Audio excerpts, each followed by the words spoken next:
No vídeo de hoje, mais uma derrota do Santos Futebol Clube em 2026. Que loucura, hein? Uma derrota explicada por vários fatores: erro individual, montagem paupérrima de elenco, bizarra de elenco, erros e acertos do treinador na noite de ontem. Começou bem, terminou mal. Também vamos falar de Vojvoda, sim. Sabe o que dizem sobre desastres aéreos? Cai um avião. Aí os especialistas em aviação eles dizem o seguinte: olha, esse acidente ele foi provocado por uma soma de pequenos erros, pequenos fatores, enfim, né? Tempestade perfeita. Deu um monte de coisa errada, pum, aconteceu. O Santos, hoje, esse martírio que o torcedor do Santos está vivendo, ele é resultado, ele é consequência de muitos erros. Incompetência, e eu espero que seja só no campo da incompetência que estejamos trabalhando, como eu espero.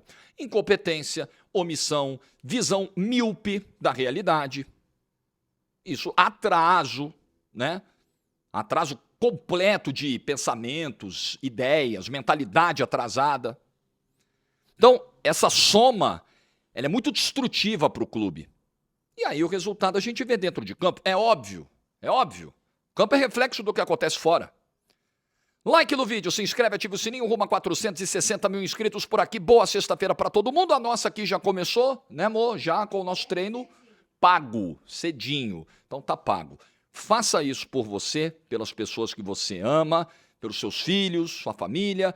Cuide do seu corpo, é muito importante. Cuida da alimentação, cuida da mente, cuidado com o que você assiste, com o que você lê e vá treinar. Jorge, pô, eu vejo que você faz lá a musculação, pô, pra mim não... Beleza, vai devagarzinho, faz uma caminhada, faz um treino de musculação leve, né? Procura aí um personal se você tiver condição de fazer isso.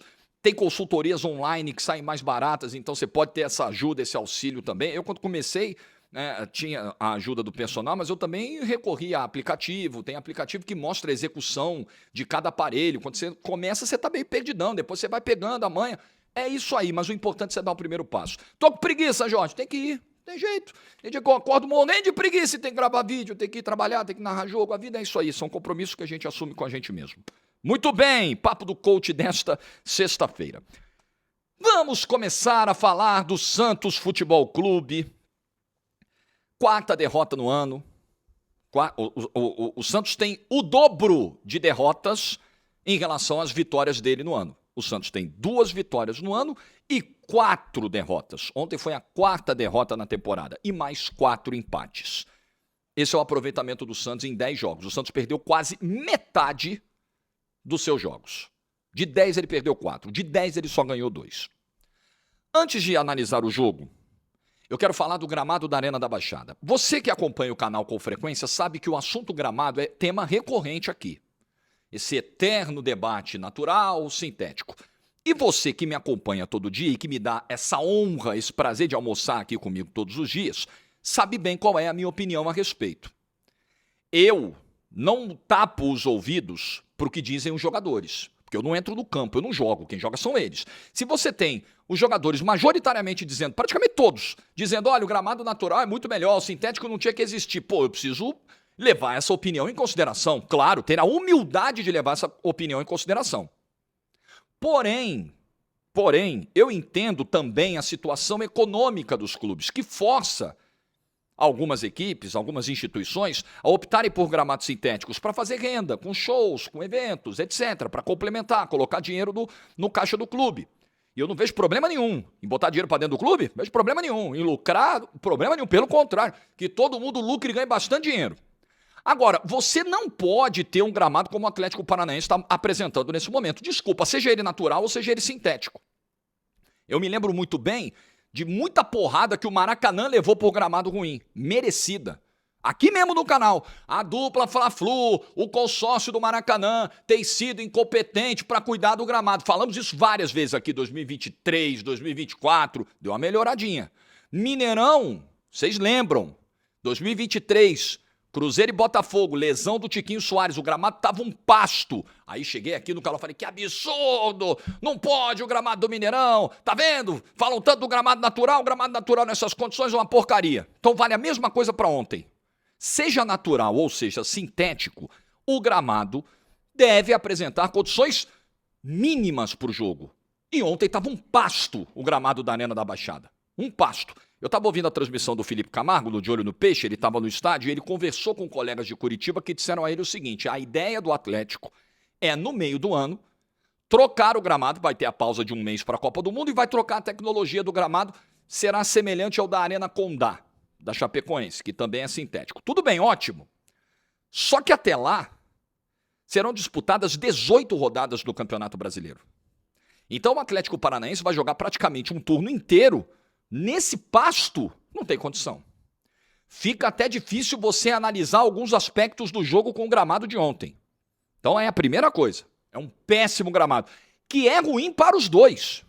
É ruim para o mandante também. Péssimo para o visitante, péssimo para o mandante. Então, um campeonato caro, bilionário como o Campeonato Brasileiro, um produto que eu acho muito bom, não pode ter um gramado desse.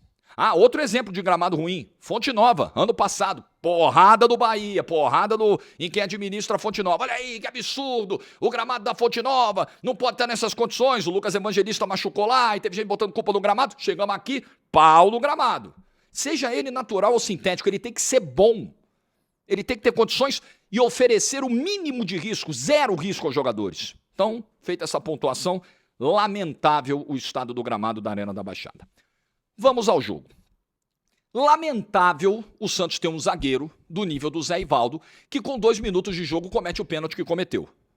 Pênalti inexplicável. Aliás, quantos jogos o Santos fez na temporada? 10, né? Falamos sobre isso aqui no início do vídeo. 10 jogos, 2 vitórias, 4 empates e 4 derrotas. Em 10 jogos, o Zé Ivaldo já cometeu 3 pênaltis em 2026. Se isso não é um dado alarmante, o que será? Qual dado será? O jogo começou assim. O Igor Vinícius tentou uma pontada pelo lado direito, levou ali uma fechada de porta do marcador do Atlético, a bola saiu, ficou com o Atlético. Aí o Atlético foi pro ataque, se mandou numa bola longa, o Zé Ivaldo correu atrás do camarada, começou a puxar o camarada fora da área, terminou dentro, a regra manda pênalti. É onde termina o contato. Numa bola que estava do lado direito, que seria cruzada para a área e que tinha zagueiro para cortar no primeiro pau. Se não me engano, era até o Luan Pérez. Tinha zagueiro para chegar e cortar no primeiro pau. A bola provavelmente não chegaria no jogador que foi derrubado pelo Zé Ivaldo, mas o Zé Ivaldo, com o seu teto técnico baixo, vou repetir algo que digo recorrentemente sobre o Zé Ivaldo. Zé Ivaldo é um zagueiro que vai te entregar disposição, vai te entregar transpiração, vontade, vai lutar, isso não vai faltar, mas quando for exigido do Zé Ivaldo tomar uma decisão mais complexa, ele não vai conseguir te entregar, porque o teto técnico dele é baixo. Então vamos voltar ao ponto dos zagueiros. No último vídeo sobre o Santos, eu disse a mesma coisa que vou dizer agora. O Santos tem 5 zagueiros no elenco. Nenhum deles é confiável. Absolutamente nenhum. Nem Basso, nem Luan Pérez, que é o melhor deles, nem Zé Ivaldo, nem a dupla Adonis e Alexis Duarte. Nenhum. Nenhum. E aí fica o torcedor, não, mas por que botou o Zé Ivaldo titular? Aí no outro jogo, não, mas por que botou o Zé Ivaldo no banco? Não, mas tinha que botar o Basso. Não, mas por que botou o Basso? Fica uma loucura. Porque o torcedor está desesperado, eu entendo. Porque nenhum serve. Pode jogar pro alto. Pode jogar o colete pro alto. Nenhum rende. Nenhum, minimamente. O pênalti que o Zé Ivaldo cometeu ontem, um zagueiro de Série A de Campeonato Brasileiro não tem o direito de cometer, não pode cometer. É inaceitável. Mas o Santos não só trouxe o Zé Ivaldo, como comprou o Zé Ivaldo. Não esqueça disso. Zé Ivaldo que estava afastado. Aí chegam, aí eu vou olhar pro lado do Vojvoda. Chegam Alexis Duarte e Adonis Frias. Pô, chegaram os zagueiros. Quando o Vojvoda começa a trabalhar com os caras, o Vojvoda vê que juntando os dois não dá um. Aí ele fala, porra, ferrou, vou chamar o Zé Ivaldo de novo. Aí o Santos vai lá e tem que exercer o compromisso, né, porque ele atingiu o número de jogos, e compra o Zé Ivaldo. E vai ficar com o Zé Ivaldo para a temporada inteira, provavelmente. Um zagueiro que já cometeu, nós estamos no dia 13, outro foi dia 12, o Santos jogou ontem dia 12. 12 de fevereiro, o Zé Ivaldo já cometeu 3 pênaltis no ano. Minha Nossa Senhora. Então você começa a perder do jogo de 1-0. Você começa jogando fora de casa, num gramado sintético que você não está acostumado, em péssimas condições, e começa a perder do jogo de 1-0. Apitou o juiz, 1-0 Atlético. Pô, é muito difícil você remar contra essa maré. Mas o Santos conseguiu. Apesar de tudo, o Santos foi crescendo no primeiro tempo. O Santos foi começando a criar oportunidades no primeiro tempo. O Santos conseguiu equilibrar o jogo, porque a sensação que passou é o seguinte, acabou o jogo. Acabou o jogo, pênalti, desgraças, a Evaldo acabou de ferrar o time, não vai ter mais jeito. Só que o Santos começou a crescer no jogo, o Miguelito fez uma belíssima jogada individual. O que eu falo sobre garotos da base? Gente, não existe... O que nós falamos do Endrick no Real Madrid? Não existe jogador jovem se desenvolver sem jogar. Não se desenvolve no banco, tem que botar os moleques pra jogar. O Miguelito claramente é um jogador que tem qualidade, mas ele não tá pronto, ele precisa desenvolver. O Robinho Júnior tem qualidade, mas ele tá pronto, ele precisa desenvolver. Desenvolve como? Jogando. Não fica no banco de reservas, nenhum jogador desenvolve. O Miguelito mostrou que ele tem condições de ser útil. Ele já tem entrado bem nos jogos do Campeonato Paulista, ontem foi titular, fez uma bela jogada, tem 3 marcadores ao redor do Miguelito, ele consegue escapar dos 3 e o Tassiano é muito feliz na batida. Tassiano está entregando o que é possível entregar. Dentro das condições dele, está entregando seus golzinhos, fez na reta final naquele jogo contra o Cruzeiro, está fazendo a parte dele. Acho que é, de fato, onde o Tassiano rende melhor. Só que ele não é o titular, porque o Gabigol, tecnicamente, é superior a ele. Mas ali, o que jogou ontem, ali é do Tassiano. Então ficou um jogo equilibrado. O Tassiano conseguiu fazer esse gol de empate. Depois o Mendonça teve uma chance cara a cara e tal. Então o Santos equilibrou o primeiro tempo. O Santos superou a falha grotesca do Zé Ivaldo e fez um primeiro tempo muito digno, mesmo com esse gramado. Gostei muito do primeiro tempo do Miguelito, como citei aqui. Bom Tempo também fez um bom jogo no primeiro tempo, um jogo interessante. Então o Santos estava se comportando bem. Aí começa o segundo tempo. O Santos quase toma o segundo. O Julimar cabeceia, o Vinícius Lira dá uma cochilada. O Vinícius Lira tem um problema com marcação claríssimo. E aí o Brazão faz uma defesa excelente. E aí o Barreal e o Moisés vêm para o jogo. E entram bem. O Moisés entrou bem. Moisés teve 2 oportunidades para fazer o segundo gol do Santos. Uma ele bateu no canto e o Santos, goleiro do Atlético Paranaense, fez a defesa espalmando. E na outra, cara, era gol. Era gol e o Benavides chegou maluco na pequena área para travar. Era gol do Moisés. Então o Moisés mostrou que pode ser uma contratação interessante. Acabou de chegar, deu movimentação, caindo um pouquinho mais aqui para o lado esquerdo, gerou 2 oportunidades, 2 ocasiões de gol saíram dos pés do Moisés no tempo que ele entrou. Então as primeiras mexidas do Vojvoda foram boas. Só que no final deu ruim, nós vamos falar disso aqui. Mas as primeiras movimentações do Vojvoda quando olhou para o banco foram boas. Gostei da visão de jogo que o Moisés mostrou, gostei da condução de bola do Moisés. Foi bem o Vojvoda quando foi lá e colocou os 2. Aí, no final, o jogo equilibrado, o Santos atacando, o Moisés criando essas 2 chances, o Atlético também tendo chances.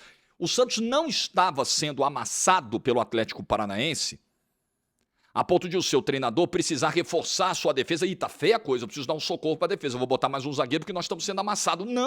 Não era essa a realidade do jogo. E aí eu vou falar do erro do Vojvoda. Não era essa a realidade do jogo. O jogo não estava caminhando para esse caminho. O jogo estava caminhando para um empate e até com alguma possibilidade do Santos achar um gol da vitória no final. Aí o Vojvoda tem a brilhante ideia de colocar o Basso no jogo. De colocar mais um zagueiro. A questão não é nem que necessariamente foi o Basso que entrou. A questão é que não havia necessidade de você colocar outro zagueiro no jogo. Você chamou o Atlético, o jogo estava equilibrado, o jogo estava igual, o Santos não estava sendo amassado. Bateu provavelmente um desespero no treinador, eu preciso garantir esse ponto, pelo amor de Deus, vou botar mais um zagueiro. E aí na hora do lance do gol dos caras, do segundo gol do Atlético Paranaense, tá o Basso olhando para a vida, tá o Luan Pérez com os braços para trás.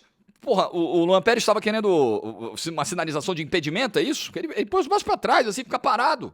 Aí vem livre o Viveiros para fazer o desvio. Livre. A marcação vai para o outro lado, o camarada livre dentro da área, vai lá e faz o gol da vitória. Num erro do Vojvoda. Um erro de substituição do Vojvoda que gerou o que gerou. Colocou mais zagueiro na área e parece que o Santos tinha menos zagueiro no lance do gol do Atlético. 2-1, 45 do segundo tempo, o Atlético ganhou o jogo. Então o Vojvoda ontem foi mal, foi bem na escalação, bem nas primeiras substituições e mal no final. Além do Basso entrou o Lautaro. Eu vi a coletiva do Vojvoda. Na coletiva, o Vojvoda argumenta o seguinte: olha, eu botei o Lautaro porque eu não tenho outro jogador com essas características para cair ali pela ponta. Ele vira para o repórter que faz a pergunta e devolve com uma pergunta: quem eu tenho além do Lautaro com essas características. E de fato, o Vojvoda não está errado. O elenco que deram para ele é esse aí, gente. Não adianta xingar o Vojvoda. Você pode reclamar da estratégia. Pô, não precisava botar mais um zagueiro. Podia ser o Basso, podia ser o Adonis Frias, podia ser o Alex Duarte, podia ser qualquer um. Não havia necessidade de colocar aquele zagueiro naquele momento. Isso é culpa do treinador. Perfeito? Perfeito. Foi botar um jogador a mais para garantir o empate, a defesa se desarrumou, tomou um gol, perdeu o jogo. Culpa do treinador. Agora, as peças que ele coloca, os jogadores que ele escolhe, meu Deus do céu, são os jogadores que ele tem. Quem ofereceu esse elenco ao Vojvoda é responsável pelo que a gente está vendo. Quem deu esses 5 zagueiros para o Vojvoda trabalhar é o responsável pelo que a gente está vendo. Então, a culpa do treinador, ela existe? Claro que existe, ele é um dos responsáveis. Eu não tenho a menor dúvida que ele é um dos responsáveis. Ele tem cometido erros? Tem. Agora, ele não é o maior responsável. Trocar o Vojvoda, sem trocar toda a estrutura, sem fazer uma profunda reformulação diretiva, não é só de elenco, é mudar o clube de cima para baixo. A substituição do treinador, desacompanhada dessas outras decisões que precisam ser tomadas, não vai surtir efeito. Vai surtir provavelmente aquele efeito instantâneo, imediato, de troca de técnico, que não vai se sustentar no longo prazo, porque o problema do Santos, ele é estrutural. Ele não é necessariamente responsabilidade de um treinador, de uma comissão técnica. O problema do Santos é muito maior. O problema do Santos é de gestão, o problema do Santos é de mentalidade, o problema do Santos é a ausência de profissionalismo, o problema do Santos é vício em velhas práticas e gestão irresponsável. Eu espero que só estejamos no campo da incompetência. Senhor, eu espero. Gestão irresponsável dos recursos do clube. Esse é o grande problema. O Vojvoda vai sofrer com isso. O novo treinador, se um dia... Porque o Vojvoda... Vamos combinar? A gente já está um tempinho no futebol. O Vojvoda provavelmente não vai terminar o ano no Santos. Né? Tá caminhando para isso, né? O ano vai ser difícil, o Santos vai tomar outras porradas do Campeonato Brasileiro. A gente sabe o rumo que isso vai levar. A gente sabe. Pode ser daqui a um mês, pode ser daqui a 2, pode ser daqui a 3. A gente conhece, a gente sabe o rumo que isso vai levar. Até pegando o histórico recente do Santos de troca de técnico, não para ninguém. Então a gente sabe, cedo ou tarde, essa conta vai chegar pro Vojvoda, o boleto vai chegar, Vojvoda, todo seu, tchau. A gente sabe. Aí vai chegar quem? Vai chegar o Renato Gaúcho? Aí vai chegar o Cuca? Aí vai chegar o Sampaoli? Eu espero que essa diretoria atrasadíssima do Santos tenha visto os últimos anos, não é só esse trabalho no Atlético Mineiro, não.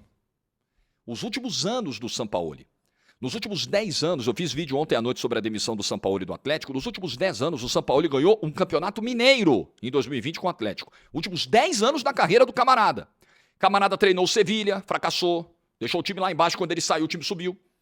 Olympique de Marseille, o cara foi na França treinar o Rennes, ficou 10 jogos. 10 jogos, os caras não aguentaram ele lá, mandaram o cara embora.